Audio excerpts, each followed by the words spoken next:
في حي هادئ من أحياء المدينة عاشت هالة وزوجها رامي مع طفلتيهما حياة بسيطة، وإن كانت مليئة بالتحديات.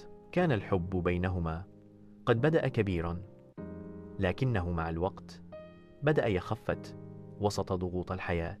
في أحد الأيام تعرفت هالة على برنامج جديد اسمه غرف صوتية عبر صديقتها. دخلت من باب الفضول واستغربت من كمية الناس اللي بيتكلموا كأنهم أسرة واحدة، ناس من كل الأعمار وكل المواضيع. أول ما دخلت سمعت ضحك، نقاش، فضفضة. حست لأول مرة من سنين إنها مسموعة، وإن في ناس مهتمة بيها وبتردي على كلامها.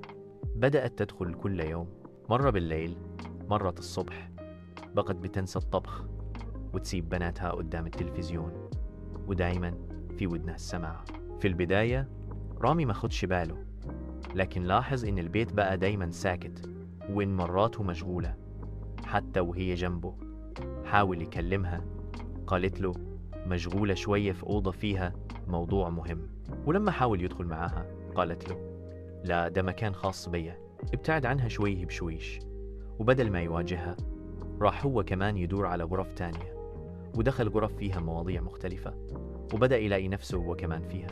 مرت شهور والبيت بقى زي الفندق، مفيش كلام، مفيش ضحك، كل واحد في أوضة وسماعة في ودنه.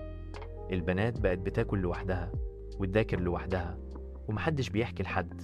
وفي يوم واحدة من بناتهم الصغيرة كتبت في دفترها: بابا وماما بقوا في السماعة وأنا بقيت في الوحدة. قريتها أختها الكبيرة وفضلت تبكي. قررت تدي الورقة لمامتهم وباباهم وتحطها على الترابيزة. لما هالة شافتها وقريتها وقع السماعة من ودنها وقلبها تقبض. بكت وفضلت تبص لبنتها وهي نايمة، وسألت نفسها: أنا ضيعت بنتي علشان شوية ناس في المايك؟ ورامي لما شاف الورقة حس كأنه تصحى من غيبوبة. دخل على مراته وقعدوا يتكلموا لأول مرة من شهور. قال لها: خسرنا وقت كبير بس لسه نقدر نلحق.